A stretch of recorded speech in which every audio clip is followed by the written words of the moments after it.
Hello, everybody.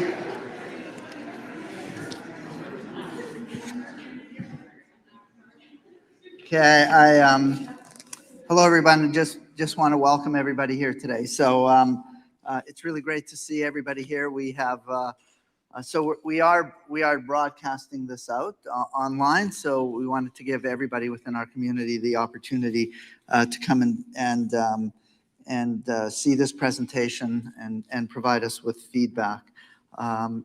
So just before we get started, I'd like to read the land acknowledgement. The University of Manitoba is located on the original lands of the Anishinaabe, Cree, Oji-Cree, Dakota, and Dene people, and on the homeland of the Métis Nation. U of M respects the treaties that were made on these territories. We dedicate ourselves to move forward in partnership with Indigenous communities in a spirit of reconciliation and collaboration.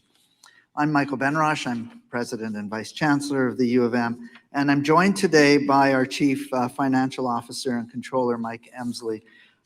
Also here today from our executive team, Vanessa Coldingus, and I believe at the Bannatyne campus, Dr. Catherine Cook, and Naomi Andrew. Unfortunately, I spoke to her this morning and told her to stay home.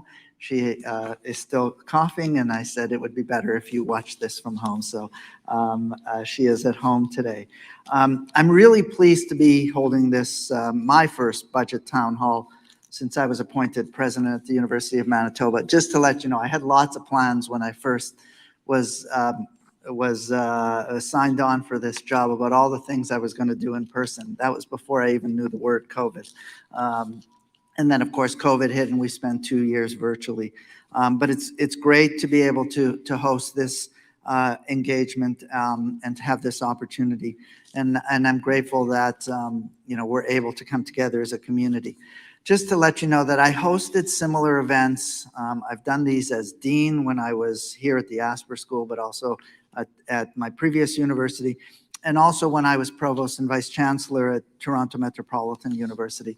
And I've always found them to be very, very valuable for a number of reasons. And sometimes they can be tense when we have disagreements on either how we spend our money or whether we're presenting all the information and in a format that should be. But they're always very informative. I believe it gives our community an opportunity to see our budget, but it also gives us an opportunity for some really honest dialogue. And through that, I think we're able to come to better understandings. We see this as kind of an evolution of something we want to do year after year. We want to hear from our community about the things that you want to see as we do this presentation. We have a budget advisory committee, which meets also, and over the last couple of years, people on the committee have asked for different kinds of financial information presented in different ways, and we've adapted our presentation year after year to try to present it in that way. And so, I'm hoping that through this process, we can come to a better understanding and be more transparent on our finances here at the university. In my installation speech just a few months ago, I spoke deeply about my commitment to the mission and vision of this university, and committed to seeing our impact as an institution grow. And I think that we continue to celebrate new heights in research and learning. It's great to have everybody back on campus. We've all felt the energy here over the last few weeks. I think we're making progress towards reconciliation at all levels in governance, leadership, and practice. We still have a lot of work to do, but I believe we're moving in the right direction. And, I see us expanding our industry partnerships, fostering entrepreneurship, and meeting the needs of our province and the world as they evolve. We also have to evolve to meet the needs of our entire community, our faculty, our staff, and our students. And I think that the budget is an important part of that. And it should reflect the priorities and commitments and have a shared understanding. I also believe very soon, in the next few months, likely at the beginning of the new year, 2023, we will begin a full consultation on a new strategic plan for our institution. And I'm going to start plugging this. You guys will be tired of me saying this by the time we actually launch consultations. It's really important that as many people as possible in our community can participate in those consultations, and that we hear from as many people within our community, because often our budget and the priorities we set within that budget, many of those reflect what's in our strategic plan. And so it's important that we get that right and that people see themselves in our planning process. Today, we're going to have a 35-minute presentation, and then we'll open the floor to questions. Mike is going to do the presentation. We have worked closely on this, and we hope that after today you come away with a better understanding of U of M's budget process and our financial health. I'd ask that you please hold your questions to the end of the presentation. We did a mock-up of this, and people started asking questions, and then before we knew it, all our time was up. We want to make sure that the presentation gets completed. Write down your questions, and then come back and ask them. For those of you watching virtually, please use the email at the bottom of your screen to submit your questions, and we'll try to get to as many of those as possible. We are not accepting anonymous questions, so please include your name and email address. Please know that we are committed to continuing the conversation after this gathering. This isn't a one-time event. I think it's a conversation we have to have continually at the university. And so if you're unable to ask your questions, or we don't get to them today, we will allow with anybody who provides an email address to try to get you back the answer. So I encourage you to send those questions to budgetconsultation@universityofmanitoba.ca. We've also posted these slides up on the town hall website, which you can find at umanitoba.ca/town hall. And then following the town hall, we'll also post the video of this presentation, which will help provide context to the slides. So now I'd like to call upon Mike Emslie to make the presentation. By way of introduction, I was really pleased I was first pleased when Mike Emslie applied for the position and then agreed to take the role of CFO. I had the pleasure and honor to work with him at the University of Winnipeg. And he's been in this position for 16 months. He comes to us having served as the Vice President, Finance and Administration at the University of Winnipeg, but he wasn't a stranger to us. He did work as a senior audit consultant here at the University of Manitoba. We're really happy that he's back here. And he's really helped us advance our work around budget, better understand that budget. And so today he will lead the presentation. I will also speak at times, and we're happy to answer questions. So Mike, I'll turn it over to you. Thank you, Michael, and thanks everyone for joining us today to talk about the university's finances and its budget. So we put together this presentation in hopes of enhancing transparency around the university's financial picture. Our goal is to make the story as understandable as possible for everyone in the community. So with that in mind, I'm going to discuss a little bit about the university's finances and how they work, where our revenues come from, where we spend our money, how decisions are made about the way that we allocate resources at the university. I'll follow that with a discussion of the results from our most recent fiscal year, briefly discuss the budget model that we use to allocate resources, and then go into a bit of an overview of the current fiscal budget and some of the things we're expecting as we look towards next year. So I'll start with the introduction to the university's finances. And each year, the university's Board of Governors approves a comprehensive budget. This budget includes revenues and expenditures associated with what we refer to as operating activities and non-operating activities or restricted activities. The budget process is cyclical. Work begins just prior to the summer each year and leads to a final budget being approved by the Board of Governors, typically in March or May of each year. Operating activities in our budget include the academic, administrative, operational, and ancillary costs that are funded by revenues such as tuition and related fees, government grants, and investment income, as well as the sales and services of some of the goods from the businesses that support the campus life. It's the part of the university, it's the part of the budget that the university has control over. And we can break it down into three component parts. So the first being unrestricted operating activities, and this is really the bulk of the budget. It includes instructional and administrative supports. They're funded, again, through tuition and grants from the province of Manitoba. And those revenues support expenses like staff and faculty salaries, utilities, pens and pencils, computers, and those types of things. Internally restricted and ancillary revenues, or ancillary services, are included in operating activities because the university's made a decision that the revenues from those activities will be used to support and offset the costs related to those activities. When we talk about non-operating or restricted activities, these include funds funded by revenues that have external restrictions on them and stipulate what those funds may be used for, as well as some accounting entries where there's a significant disparity between the cash flows and the revenue recognition versus when the expenses are recognized. So probably the simplest example of a restriction is research funding. So when a researcher is awarded external research money or an external research grant, they have to spend that grant in accordance with the requirements of the funder. Similarly with donations, when a donor stipulates what the university may use those funds for, we have to respect the restrictions that are placed upon those funds. A specific type of donations are endowments, and there someone donates money to the university and expects us to invest the money and only spend the income on that money for the purpose that the money was donated. So quite often that's scholarships and bursaries. Revenues received for capital purposes are also recorded in a separate fund along with the related expenses, which are typically amortization and interest. And the challenge with capital is there tends to be a timing difference between when we record the revenues and when we record the expenses. So for example, if we receive $50 million to build a building, in year one, typically we're recognizing $50 million in revenue. And we recognize that expense, the building has a 50-year lifespan, $1 million a year for 50 years. So year one, we have a $50 million surplus. Every year after, it's a $1 million deficit related to that transaction.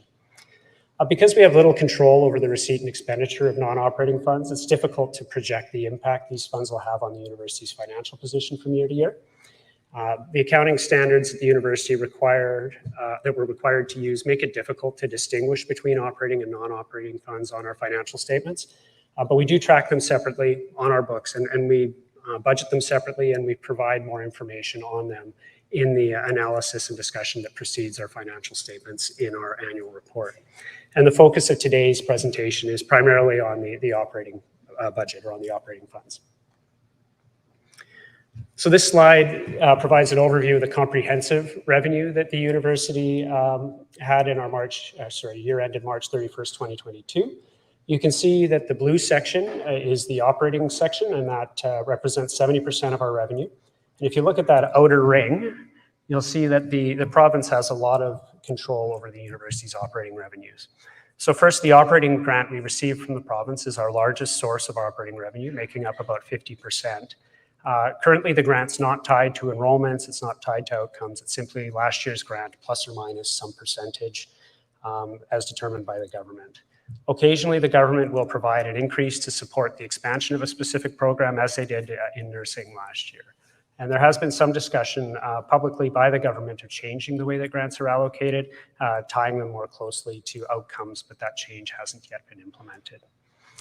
Tuition levels for domestic students are also regulated by the province. So current legislation empowers the minister responsible for advanced education to mandate the maximum increase in tuition that Manitoba's universities may implement in a year.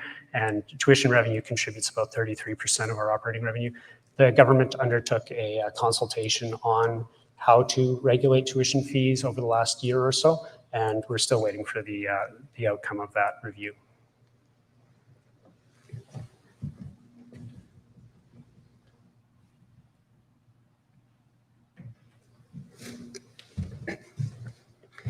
So the University of Manitoba is a member of the U15, which is a group of the 15 most research-intensive universities in Canada. This slide shows how we compare to our peers in the U15 in terms of funding per student. So the blue at the bottom, each column represents one of the universities in the U15. The blue part at the bottom represents the revenue that university receives from a grant on a per student basis.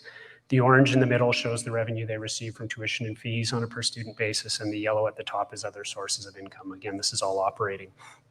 And you can see we're on the lower side of this funding relative to our peers in the U15. If we were funded at the average level, that would mean another $60 million or so in our operating fund. I always find this slide interesting because I look at the differences in how different provinces fund their institutions. And so you can see our friends in Ontario are far more reliant on tuition and fees, while other provinces have a different mix.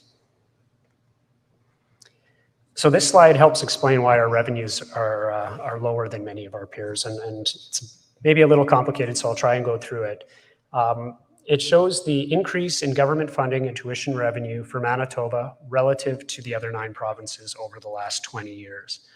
So the blue line is the change in government funding over the period, and the solid blue line shows the change in Manitoba's funding over the period, where the dotted line is all the other provinces, and similarly with the orange line. So since the turn of the millennium, what we see is that tuition has been highly regulated in Manitoba, beginning with a decade-long tuition freeze starting around 2000. And you can see the solid orange line, that's the rest of Canada's tuition, or average tuition increases, has increased far more quickly than tuition in Manitoba, which is the dotted orange line. Provincial operating grant increases in Manitoba have been more or less in line with what we've seen across other jurisdictions in the country, sometimes a little higher, sometimes a little lower. And so with tuition increases being much lower than our peers across the country, while grant increases have been more or less in line, they haven't increased enough to make up the difference. The University of Manitoba is worse off financially relative to our peers across the country than we were 20 years ago. So speaking of tuition, this slide gives you a sense of how tuition in Manitoba compares to other provinces, and this is based on information from Statistics Canada. We're about 25% below the national average with respect to domestic undergrad tuition. It's just one thing I would say to that is Quebec's a whole different beast. So you see Quebec as a real outlier there, but their whole funding model and their whole pay structure is completely different than the rest of Canada. They also charge more to out-of-province students as well. That's right. So I spent some time discussing where our revenues come from, and now I'll flip over to where that revenue goes to, or where we spend our money. So this graph shows the university's operating expenditures as well as the average for the U15. And the bottom 3 blocks, the blue, the teal, and the orange blocks, represent salary and benefits cost. And you can see here that they make up a little over 75% of the University of Manitoba's expenses. And that's a little higher than the average for the U15. Another way to look at those same expenses is by function. And so here you can see that about 60% of our operating budget is allocated to instruction and non-sponsored research, which is, again, a little higher than the average for the U15. Sorry, on that again, sorry, Mike, but you would think that would be the case given that we have a little bit less funding than other U15 universities. And so, instruction is something we don't have a choice, but, we have to invest in that. And so it's not surprising that we're a couple percent points above the rest of the U15. And it's really a function of, the fact that we haven't quite got the additional revenue to spend on other things.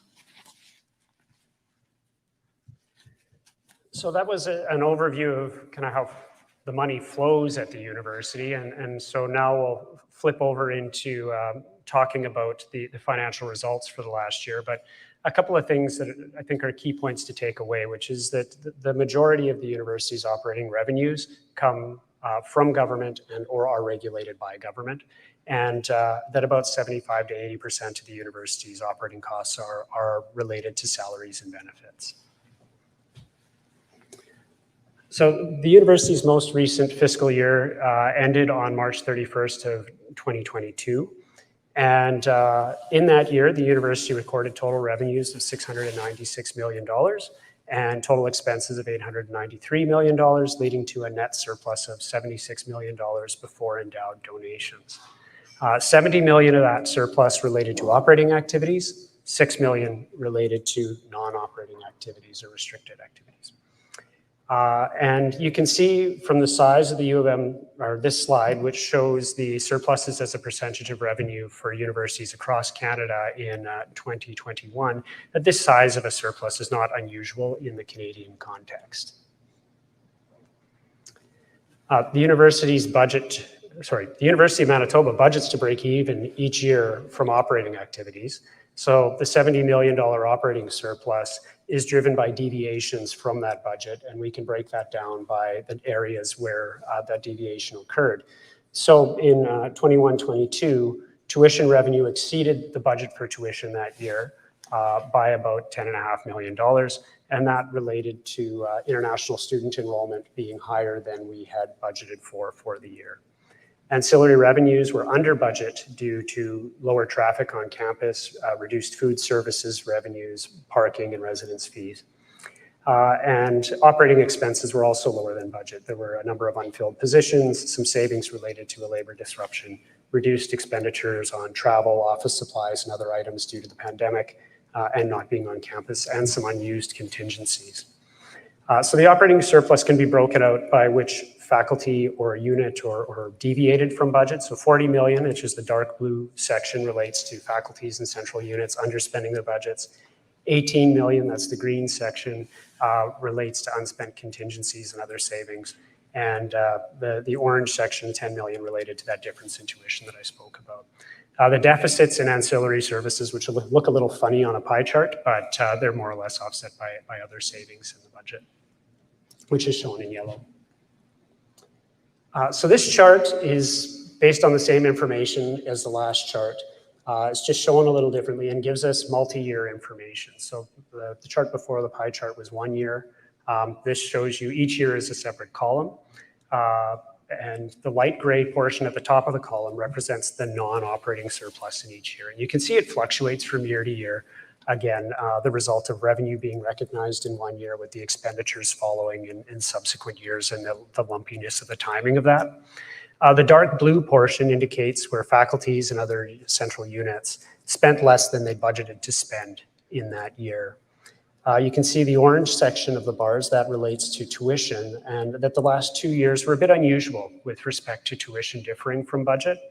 And I think the uncertainty of the pandemic and unknown impacts on our ability to, on students' desire to come to remote classes, as well as our ability to have international students attend classes, resulted in maybe a bit conservative assumptions for tuition for the 2021 budget. And we ended up actually seeing enrollments go up. So again, that explains the difference. And because the budget cycle, we weren't able to build that increase in 2021 into the 21-22 fiscal year.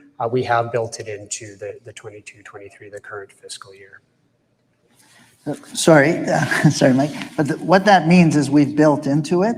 That means we distributed the tuition money based on a much more realistic forecast out to the community and into the budget process, so that money is no longer kind of sits at the end of the year, shows up, but is now actually in the faculty and in the units budgets for this coming year. Yeah, and so we shouldn't see that source of surplus in future years, assuming tuition plays out as we anticipate.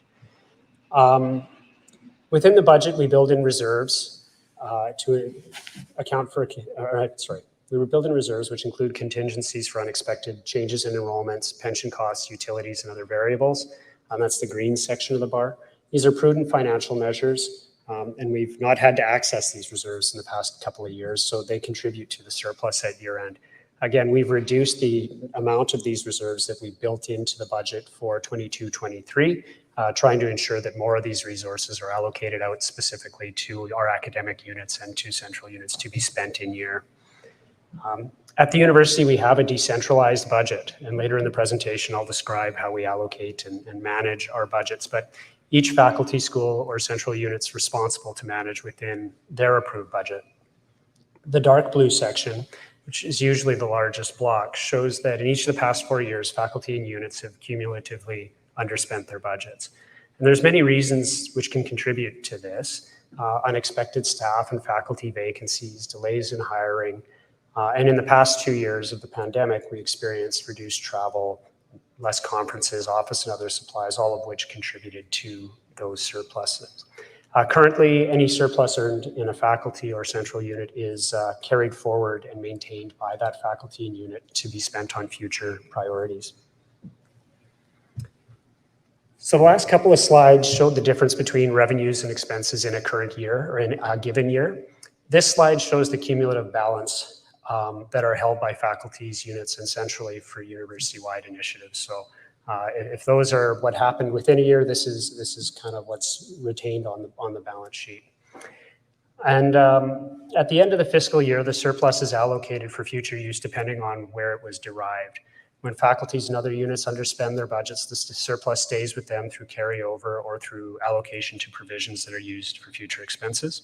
These can include future capital needs, investments in program renewal or research seed funding, but these provisions also include funds that have been earmarked and committed for things like faculty professional development, sometimes called T&E funds, internal research grants, or commitments to fund grad students that have been committed but not yet paid. Surpluses from ancillary services are likewise retained by ancillary services to maintain and address capital needs of our residences, parking lots, and other services. Losses in recent years as we maintained services during COVID but had decreased revenues have really eaten into those surpluses that are available to support the capital needs of our ancillary services. Other sources of surplus are generally allocated to university-wide priorities, which is the lime green portion of this chart. And we're going to look at that lime green portion a little more closely. And it's broken out in this rather busy pie chart. The university has several million square feet of buildings, and we're responsible for our own roads and utility infrastructure at the Fort Garry campus. We receive very limited dedicated capital and maintenance funding, which is entirely inadequate to meet the maintenance and renewal needs of our facilities. We don't currently budget enough to adequately maintain and renew our capital in the operating budget. So our backlog of deferred maintenance is growing each year and is now in excess of $300 million. In order to address critical deferred maintenance, which includes not only underlying infrastructure, but also the functionality of classrooms, labs, libraries, the university has largely allocated any surplus that hasn't been delivered as carryover and provision to faculties and units to address these unmet capital needs. So these university-wide priorities are allocated to specific projects, most of which are underway. And the big ones include $9 million that was kind of carried over through the year, just unspent expenses last year being dealt with this year, and it's already been spent. $19 million that's being used to equip the Churchill Marine Observatory, $21 million that has been set aside to pay for the renewal of McRae Hall, and that project's underway. $28 million for learning and infrastructure projects that have been approved and are underway, and $22 million that has been set aside to match federal funding to address energy efficiency renovations on campus. And again, those projects are underway. You saw Max Bell, for example, being done this summer. Also included is that sort of dark gray section, which is a fiscal stabilization fund, and that's $25 million, or a rainy day fund, if you will, which can be used to soften the impact of unexpected financial shocks and weather unexpected financial challenges. And we don't have to look too far to see challenges that a university can face when they don't have adequate reserves. So Mike, so just on this, so the value of this relates to the lime green in the previous slide. That's the centrally held surpluses.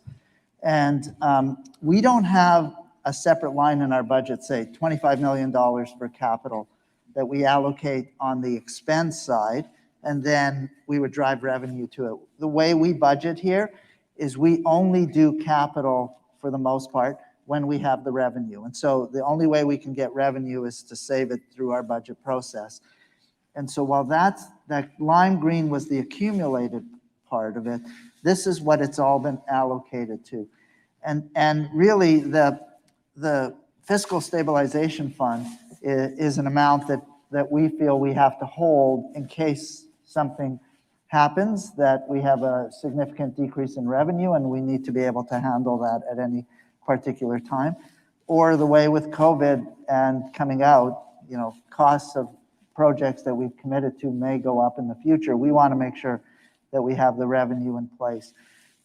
The blue one, which is the faculty line, much of that faculties have plans for it.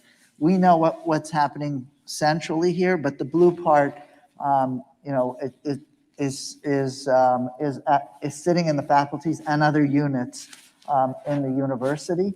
And much of that is planned to be spent on different things also. And, but we're focused here more on the green part today. So as a charitable not-for-profit, the university's objective is not to maximize our net income or our surplus every year. Rather, we manage our finances to maximize our ability to deliver on our teaching, research, and service mission while maintaining adequate reserves to ensure long-term financial sustainability.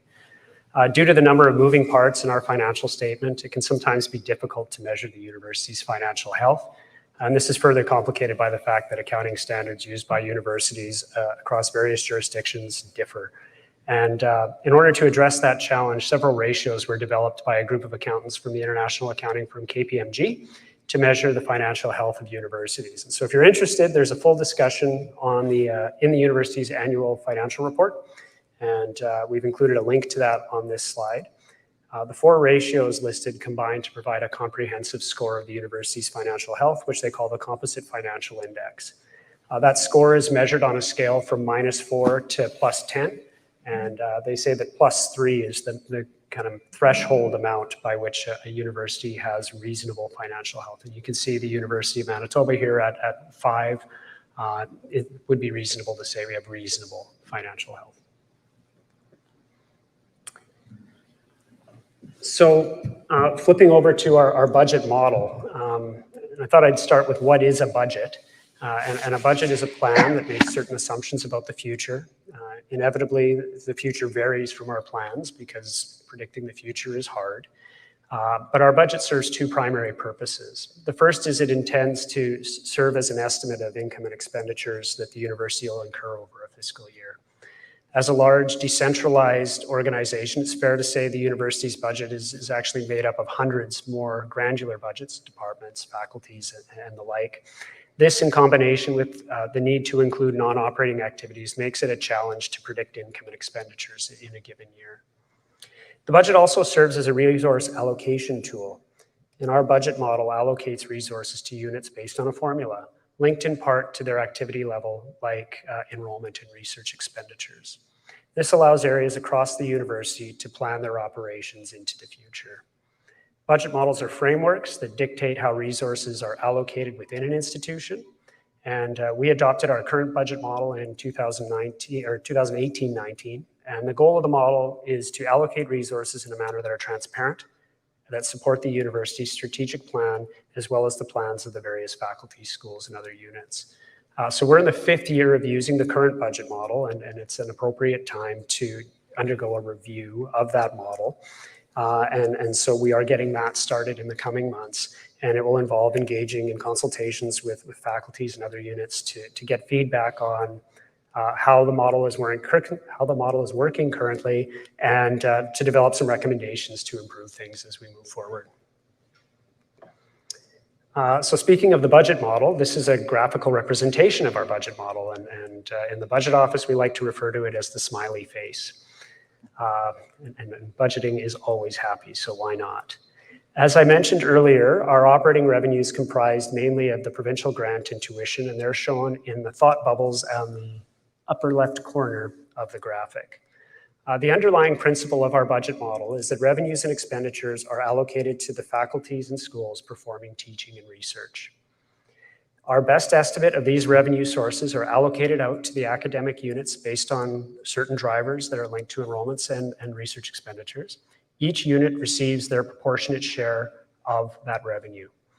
Once those operating revenues are allocated to the academic units, the costs of central supports are also allocated out to those units, and that's based on their proportionate share of what the underlying cost driver of those things are. So if you think about student affairs, for example, we allocate student affairs expenses back on the basis of enrollments in a faculty. Number of students drives the cost. And that's shown on the bridge of the glasses between the 2 eyes there. The formula we use to allocate revenue does not allocate enough revenue to make each academic unit self-sufficient after paying their share of central services. So to ensure that units are able to continue to deliver their programs, all academic units are charged a tax on the revenue that's allocated to them. This tax, supplemented by some central revenue sources like unrestricted investment income, fund what we call the university fund, and that's the nose on this chart. About 85% of the resources in the university fund, which is a little more than the tax that's collected, is redistributed back to the academic units by way of what we call subvention. And subvention is the method for allocating revenues from the faculties and academic units that derive more revenue under the model to support those that derive less revenue under the model. And it's been relatively static since the model was first implemented. After subvention is paid, the remaining amounts in the university fund is allocated to strategic initiatives. These initiatives include things like seed funding for new programs, special additional investments in student services, new student financial supports, and other initiatives that advance the university's strategic priorities or address critical risks. Once all revenues, central costs, tax, and subvention amounts are allocated, units are left with their net budgets, which are resources each unit has available to support its operating costs like faculty, staff salaries, and other expenses. So you can see in this model, all revenue flows to the faculty and very few resources remain centrally. So this model actually moved most of the resource allocation decision-making from the provost's office to the offices of the deans. As I noted at the outset, the university's budget process starts each spring with the collection of data and preparation of our funding request to government. Central units, ancillary services, and academic units present their budgets, they prepare them, they send them in, they're reviewed by a series of committees, including the Budget Advisory Committee that is made up of faculty, students, staff, and administrators. And this year we'll be introducing a new method to engage in further community consultation on the budget, and we'll have a bit more information at the end of the presentation on that. So we talked about the budget model, and now we'll spend a little bit of time talking about the current year budget, which was approved by the board in May of 2022. So the budget was informed by the university's strategic plan, Our Shared Future, and the update to that plan, with a focus on post-COVID teaching and learning, anti-racism strategy, Indigenous achievement and engagement, expanding and enhancing learning and research opportunities, and supporting an accessible, equitable, diverse, and inclusive community.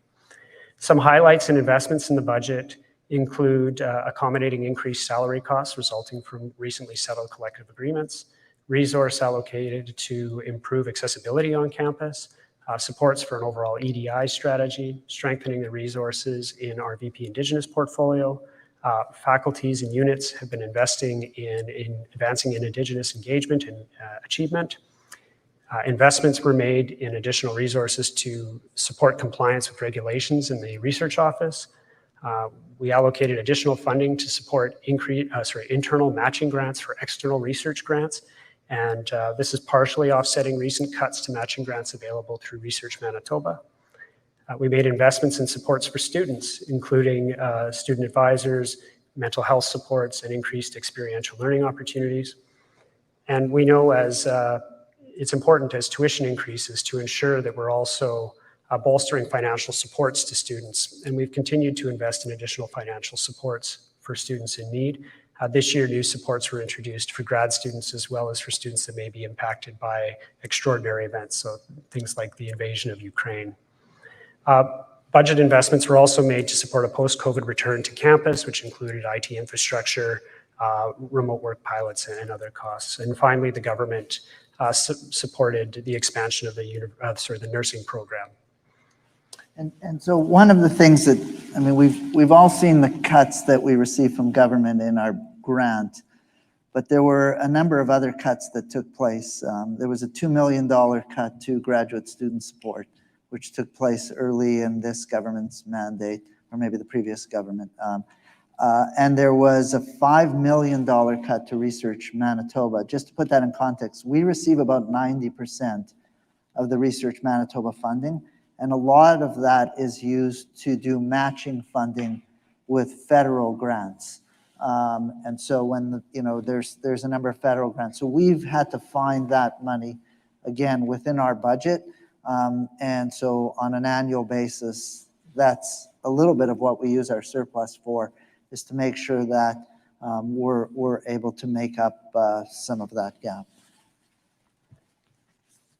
And so this slide provides some numbers to go along with the narrative of the budget for this year. And on the revenue side, you can see that the operating grant increased for the first time in many years. This increase is solely related to the additional funding we received to support the nursing program expansion. The remainder of the grant was more or less in line with the prior year. Tuition revenue was budgeted to increase over the 21-22 budget, and that reflects both an average of 3.7% increase in tuition, but more significantly, top up to those enrollment assumptions that I mentioned earlier. And you can see when you look at the actual versus budget that we're a lot closer to the actual amount last year. Other revenue is budgeted to increase as campus returns to normal activity. Both rec services, ancillary services ramp up more revenue, and they'll also see more expenditures. On the expenditure side, you can see a $34 million increase related to compensation, largely due to reflecting recently signed collective agreements, an increase of staffing to support that ramp up in ancillary services and rec services, and the increased cost of the nursing program. So throughout the year, we monitor the budget against the actual results, and one of the things we're keeping a close eye on this year is enrollment levels. So if you go back to that, I just wanted to connect back to what Mike said about the $10 million in tuition revenue, that at the end of the year, we had an additional $10 million. So you can see that we had budgeted $210 million for tuition, but we actually had $221 million. So that was that $10 million that at the end of the year. So what we did this year is we wanted to make sure that our budget reflected closer to our actual tuition, so that money gets put in circulation at the beginning of the year instead of showing up as a surplus at the end of the year. So you can see the $231 million is that readjustment. Just to let everybody know, that's a budgeted amount. It's not the actual amount, and we have had a decrease in first-term enrollments this year. So we're continuing to monitor this and see, because enrollments, we also have another term still, a winter term. And so we continue to monitor what that be. But the goal here was to have our budget more closely reflect our true revenue so that the units would have that money at the beginning of the year and be able to put it into circulation.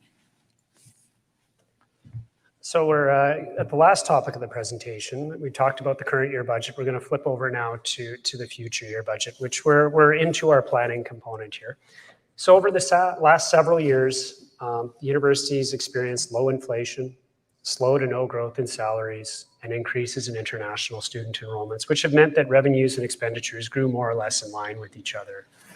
Now that salaries are increasing, inflation's become a more significant issue, and future enrollment trends are uncertain. We expect that for the next few years, expenses will grow more quickly than our revenues. And in response, we for the 23-24 budget, we're introducing a multi-year budget approach. There's a lot of unknowns that we expect in future years, so those future year budgets will evolve over time, but we're hoping taking a multi-year perspective will allow us to be proactive in making decisions to maximize the impact of our resources available to us and responsibly manage our budgets. So the provincial government has a significant impact on the university's revenue situation, as we mentioned. And we've made preliminary assumptions about the grant and tuition levels based on what's happened in recent years, but these assumptions will need to be revisited once we receive our funding lever from government, usually in early 2023, and the government releases the results of its consultations on tuition policy. Enrollment is another key assumption. So Michael mentioned that we saw a slight decline this year, and I think it's fair to say predicting enrollment for the next few years is going to be tricky. The pandemic and the impact on students' ability to get here, the preparation in high school may impact on student decisions whether they're going to enroll or not. Geopolitical uncertainty and the economic climate also impact on international students in particular, their decision to enroll here.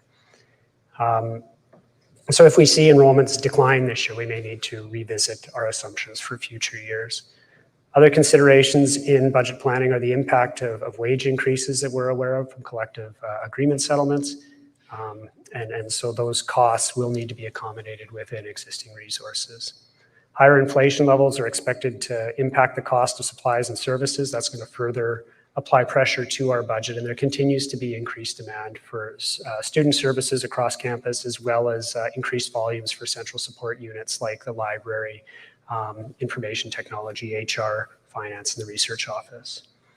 In addition, the university doesn't receive adequate capital and maintenance funding to meet our significant capital needs. So one example, the university is responsible for its own power grid across the campus. This grid's beyond the end of its useful life, and it's become increasingly unreliable as those around campus getting emails about power outages have seen. And it won't be able to meet the power consumption needs of the university into the future. So replacing this critical piece of infrastructure is expected to cost nearly $100 million over the next 10 to 15 years. There are many other examples of needed infrastructure on campus, to say nothing of our need to make the campus more accessible and more sustainable, and that's going to cost money. Thus far, our strategy has been to allocate any surplus not retained by faculties and units to address capital needs. As we refine budgets to address those increased costs and reduce that annual surplus, that won't be a sustainable option to address our capital and maintenance needs. So it's important that we find a balance between spending on current operating while ensuring the sustainability of our campus infrastructure. So with the demands for resources expected to exceed the finite resources available to us, it's going to require creativity and cooperation to balance the budget while maintaining and advancing the university's mission over the next few years. So our annual process is underway. All units are currently undergoing their planning for that 23-24 through 25-26 period, which will be reviewed by budget committees over the coming months and heading to the board in hopefully March, maybe May, depending on when we get all the information that's relevant. So with all that in mind, we are introducing a new component to the university's budget process this year. We developed a survey which seeks the university community's input into the university's budget. As budgets are about allocating limited resources amongst competing priorities, the survey has one question, and it's followed by some demographic questions which help us break down the results and see if there's common constituencies.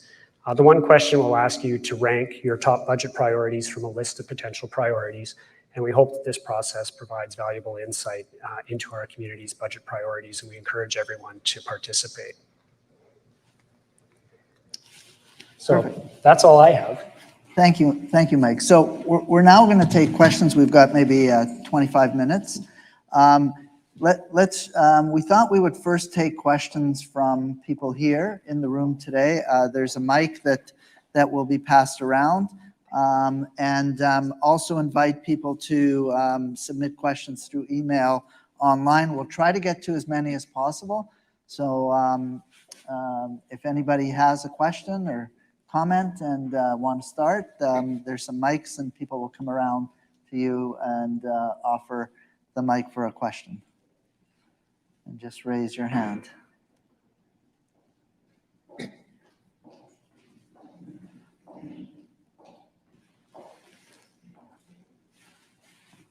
And maybe introduce yourself. Hello, I'm Leslie Finch from St. Paul's College. I'm the controller there. I have a question about tuition increases required to cover the revenues of the university and the expenditures that are ongoingly increasing every year. How does the university apply a tuition increase? A uniform percentage, or is there a more complex method per faculty? Well, once the government determines, so for example, this year the government said we could raise tuition by 3.75%. That's actually an average tuition increase across the institution. They have one other condition, that whatever faculty we raise tuition for, it has to remain the cheapest tuition in Western Canada. And so generally what we've done, and that there's a maximum amount you could put, I think it's 2% above the 3.75 or 5.5% is the maximum in any faculty. So what we've generally done is taken a few faculties that have the largest gap to everybody else in Western Canada. So they're 20, 30, 40% below tuition of Western Canada. We've applied a higher amount to those, and then we have a series of other faculties that are either at the amount or are slightly below, and we've sometimes applied less than 3.75. The vast majority of faculties, though, are somewhere in the middle, and we apply 3.75 across all of those. So there has been a bit of a differential across faculties, but all of them have remained at the lowest in Western Canada.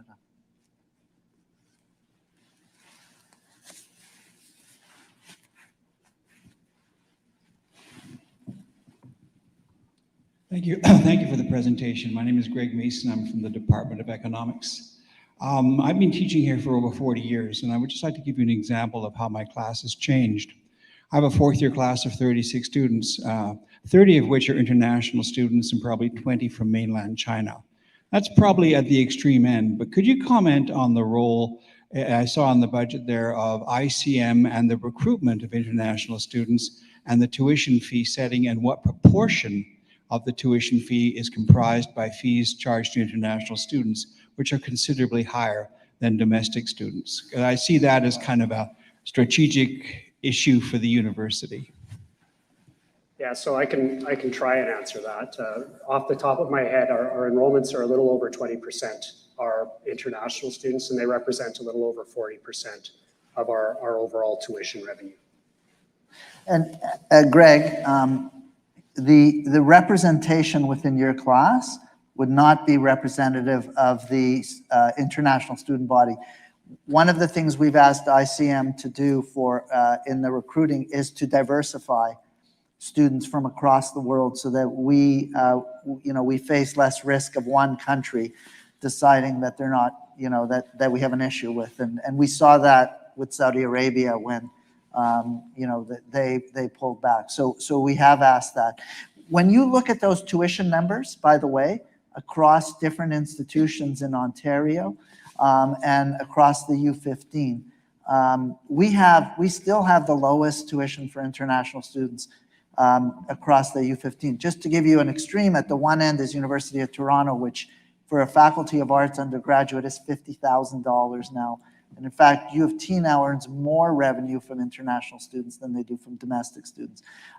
So yes, so we're more, we're still at the bottom end of international, but in terms of tuition fees, but we've, ICM has helped us to recruit. They do some of the first year, but we also recruit international students in different ways here also. We're trying to remain diversified in our representation. We're also trying to manage those numbers so that we can bring students to be successful at the university.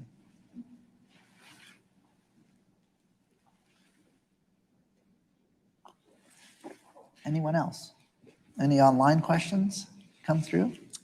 I had one from Dr. Murli Tamtik, which essentially was exactly the same as Greg's question. So the revenues generated by international students compared to other U15s. But I have a second question from Laura Funk, and she asked, can we learn a bit about proportion of surplus broken down by or between faculties and units? Well, we haven't got that up here in each unit. Yeah, I don't have a chart that kind of lays that out, but I think, I don't know if it's best to deans to kind of speak to what's going on in their faculties with their faculty members, but yeah, I'd have to. I think one of the things I will say is in this round of the budget model, we did not tax the surplus at the faculty or unit levels. And by the way, when I say units, I mean central units also that may have run some. I think during the budget process, we do have a discussion with deans and other unit leaders about their plans for those funds. And in general, deans present a plan for how they're going to spend those resources. But, we are cognizant of it. I'll be honest, I do believe that within the budget model, and given some uncertainty around university funding and revenue, a little bit of careful behavior has evolved in the institution where, you know, we want to make sure that we have some money in case a big cut comes to the university. And so, you know, we need to kind of have a talk institutionally. We need to look at, you know, how the drivers we put in the model may have incentivized very careful behavior so that there was more carryover taking place than I think we had expected. And so, you know, during this budget process, we will be in discussions about, you know, how that's evolved. The other thing is, you know, there's a certain amount of the money in the faculty that is actually it's actually restricted. So travel professional allowance is one example that's sitting in the faculty and was less used during COVID, one, and two, we've allowed for more than 1 year carryover in that. So those accounts are building up. It's not the whole amount, obviously, but you know, we're trying to get to the bottom of all of that so that we can get more of those funds in circulation institutionally. Yeah, and I think just building on what Michael said about uncertainty and risk, I think that it's fair to say since before the budget model was implemented, there's been a lot of uncertainty around campus even prior to COVID with respect to funding, with respect to collective agreements. So hopefully coming out of COVID, there's a bit more certainty around expenditures, a bit more certainty around revenue, which will allow people to be maybe a bit more aggressive in spending money and being comfortable that they're not going to overspend and have to make really difficult decisions for committing to things that they can't afford. I've got more questions from online if there's none in the room. A question from Tracy Van Osh was, is the university considering offering another early retirement incentive in the near future? I don't have an answer to that at this point. That would be, you know, whatever, that would be, I believe that's something that's bargained through collective bargaining, maybe not, I'm not sure. Somebody said yes? Yeah, Maria said yes. So, you know, I think if that came up at tables, like all things that come up, we would have a discussion about that. And then a question from Robin Attas was, is there evidence that central university services are underfunded in the current budget model in relation to faculties? And if so, is the university considering revising the formula to allocate greater funding to central services? I think that depends who you ask.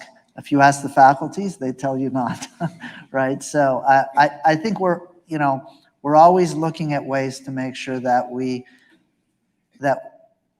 allocate as much funds as we have to the services that need them the most. But, you know, there's a finite amount of funds that are available, and you know, we want to invest in the academic enterprise, and so we want to make sure we're not overtaxing faculties to disincentivize innovation and growth within those faculties either. And so we've been looking at that balance all the time. We have been investing in student services. And through the strategic allocation, sometimes as one time, and then converting those to permanent funding, you know. But I do think the demands on the university are growing faster than the growth in our budget. Mike? Yeah, I would say that when you look at, there's a slide in there that shows the allocation to research and instruction. And then it also has all the other slivers of area. We're not way out of whack with what we're seeing across the country. We're a little higher, a little lower, depending. And our budget model works such that central units submit their needs each year to a committee that includes deans as well as others with a proposal saying, here's what we think we need, here's the services we think we need to provide. And then that committee kind of has a discussion about what's going on. So it really is an engagement. And if there are big needs, we've seen significant increases in central units supports that are supported by that committee. And we have allocated resources where necessary. So it's a tough question to ask. I think everyone would like more resources. And certainly coming out of COVID, and you know, we have some work being done on digitizing the campus. That, you know, IT has been a big central need that we've invested in. So, you know, I think this evolves over time, but you know, we try to do our best, and it's up to the units to, within the budget model to make a strong presentation for the resources they need and the benefit that that will have to the university. And then our challenge is to try to find the resources to be able to do that.